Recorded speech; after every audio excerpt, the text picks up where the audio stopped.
Well, the Lady Dior I actually think is quite underrated, which a lot of you guys will say, how, Jess, what are you talking about? The Lady Dior is not underrated, but I mean, when you think of Dior, you do think of Lady Dior, but I think that, you know, the fact that the Lady Dior doesn't hold value on the resale market tells me that it's not as highly valued as bags like Birkins, Kelly's. Hey guys, welcome to my channel. I'm Jess. I hope you're having a lovely weekend, guys. Today I wanted to talk about bags that I think are a little bit underrated, and I was inspired to make this video because one of you guys commented that I should make this video, and well, I had to think about it quite a little bit, and let me know, guys, what bags you love that no one else goes on about. I mean, there are so many undiscovered bags to see out there, and I know on YouTube a lot of people go on about the same bags over and over again, but I think there are some, you know, bags that we're neglecting a little bit, which actually could be cooler. Loewe Amazona bag. I don't know, why is this bag unpopular? Because to be honest, it's a very classic shape. Some people might think it's a little bit boring. Maybe the puzzle bag from Loewe is more popular because it seems a little bit more interesting, or, you know, even the hammock or the elephant bag is a little bit more eye-catching, but the Amazona is actually one of Loewe's first original bags. It's actually from the 70s. Now, Loewe is one of the oldest designer houses that are currently still in business. I think they started out in the 1800s, which is insane. I don't think they started out with handbags, that's for sure, but in the 70s, the Amazona was one of their popular bag styles, and it's actually still a bag that they make till this day.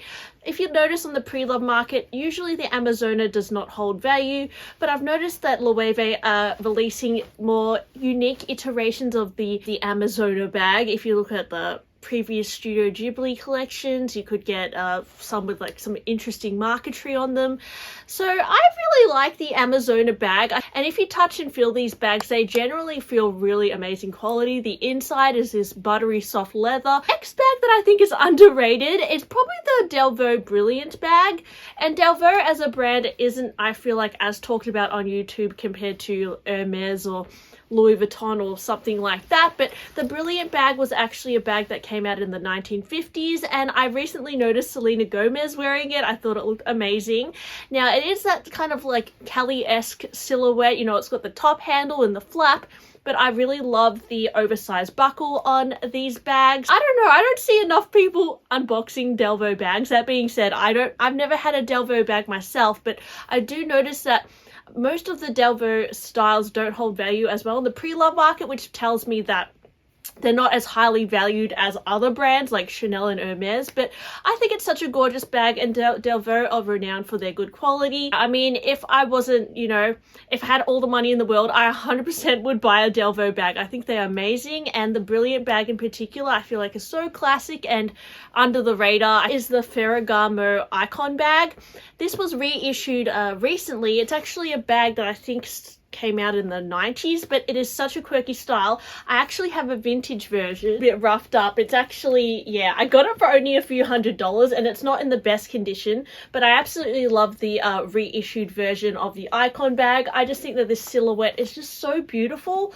It does come in a micro size now as well, and I've seen like an east-west shape, but this particular shape is definitely my favorite. And my friend Romina Rosemay also has an Icon bag in this beautiful white color that I just watched her bag collection video. Oh my gosh, guys, like, collection is just breathtaking. But she has this gorgeous white Ferragamo bag, and yeah, I don't see a lot of people talking about Ferragamo. Even Tanner Leatherstein recently did a video about Ferragamo, and he also pointed out that they go on sale quite a lot, so they don't tend to be as, I guess they don't hold value as much either, but I think they're beautifully made bags, and the leather you can always feel like is really nice quality. The pricing is a lot better than some other brands, and it is, again, like a classic designer house with such a beautiful, I guess it's also quite under the radar, and maybe that's what all these bags have in common. Like the Amazona, it's quite, you know, low key, even the Delvaux, the Ferragamo, so that's maybe why they're not as overhyped. But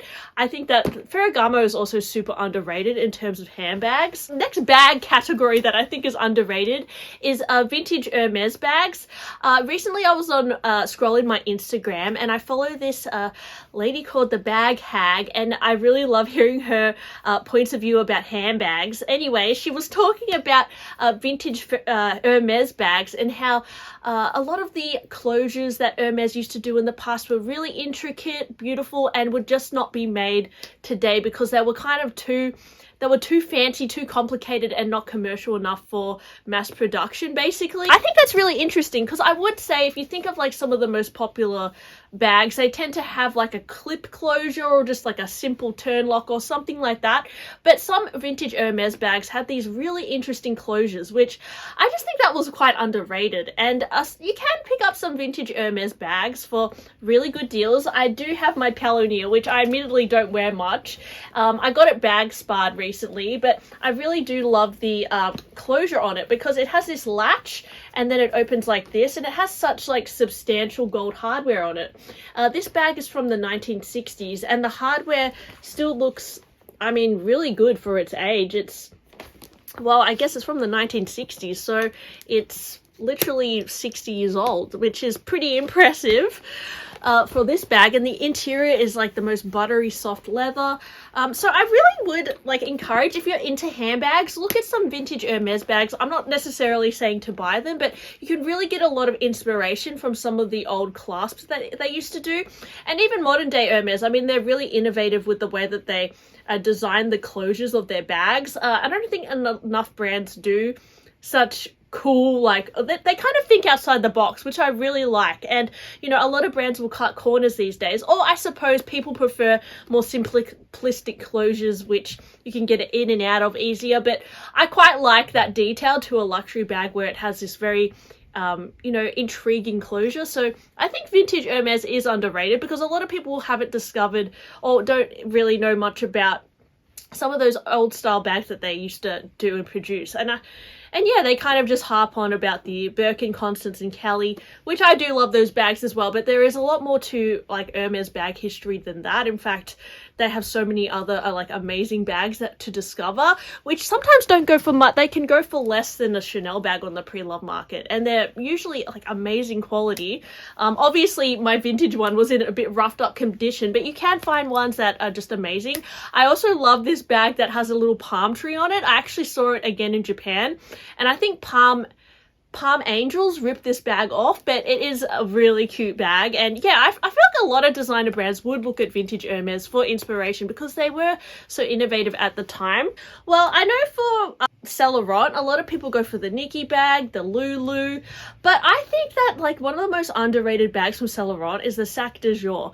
And a lot of people will say, why would you get a Sac de Jour? It's like a Birkin dupe, but in my opinion, it's not. Like, it is actually inspired from the Birkin. I actually learnt that as a fact, but it is still quite modernized and it is a lot cheaper than a Birkin. It's super stylish, you know. If you see Angelina Jolie wearing her Sac de Jour, they're really well made. You can get them in box calf, you can get them in the calf skin, grain calf skin. You can get them in the croc embossed, which is really, really durable. I think the Sac de Jour is such a beautiful, like, timeless bag as well. You can dress it up, you can dress it down. The nano size is so adorable. That's probably my favorite size. But yeah, I don't know. It was really popular, I would say, like pre-2018. But now I don't see many people talk about the Sac de Jour as much. A lot more people are talking about, from Saint Laurent, maybe the Nikki or even the Icar bag, or that little like Le 90s bag, that little baguette style. But the Sac de Jour, I think it will be forever a classic for me. And it will always look stylish, and it doesn't have that same kind of obnoxiousness that the Birkin has, if that makes sense, because the Birkin can sometimes make quite a statement because it's not a bag, guys, it's a Birkin, so it's just like, wow.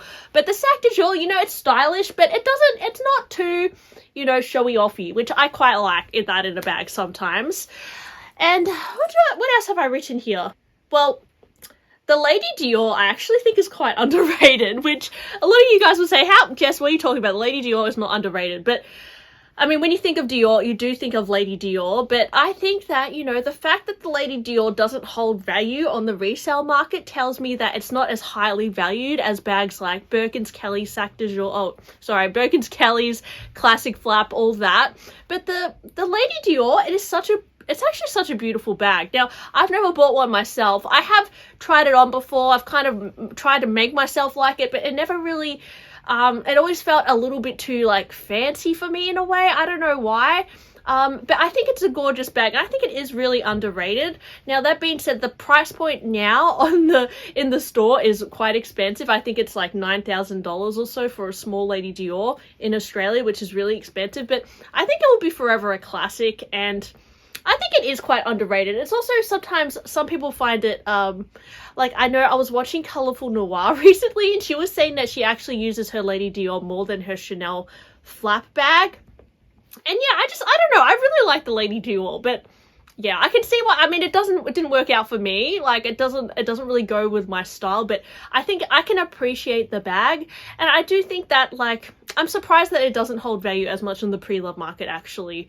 I think, to be honest, I think it's because Dior do have outlets, and once a brand has outlets, it devalues, like, all their handbags, basically. Not that they necessarily have Lady Dior's in the outlet, but yeah, I don't know why they don't hold value. Maybe because they're also not as limited and rare. Like, you can just walk into Dior and you can definitely get a Dior bag, like a Lady Dior.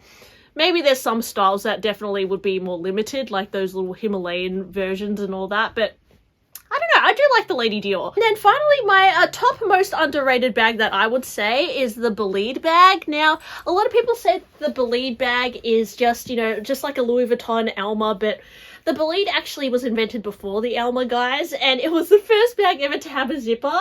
And I just think that the overall finish of the bag, the details and the quality is better than the Louis Vuitton Alma. However, some people prefer the Alma just due to the fact that the handles flop down, whereas this one stands up. But I still feel like, you know, against the Birkin and Kelly, Bolide is still really nice. It's really, like, I feel like it's actually more versatile. And I say that because, like, a Bolide, it's a little bit more under the radar. You can dress it up. You can actually dress it down for sure. But this you can even wear, like, more to, like, a dinner, or even, like, you know, in the mini size, you can definitely wear it to, like, a wedding or something. And it's still quite low-key. You can put little bag charms on it. I just think it's a really versatile bag, like, honestly. I actually think that the zipper makes it a little bit more functional than a Birkin or Kelly. It's a little bit more secure, and just the quality is also amazing. So I would say, like, I have 4 Bolide bags, and it's one of my most favorite bags, and I think it's super underrated. But yeah, it's definitely not everyone's cup of tea. But if you were to ask me, should I get a Bolide, I'd say yeah. Like, it's super easy to use, has a shoulder strap, has the zipper, it will just go with everything. It's a really practical bag. So anyways, thanks for listening to my blabby video today. What are your underrated bags, guys? And I'll talk to you guys soon. I'm getting a phone call. Bye!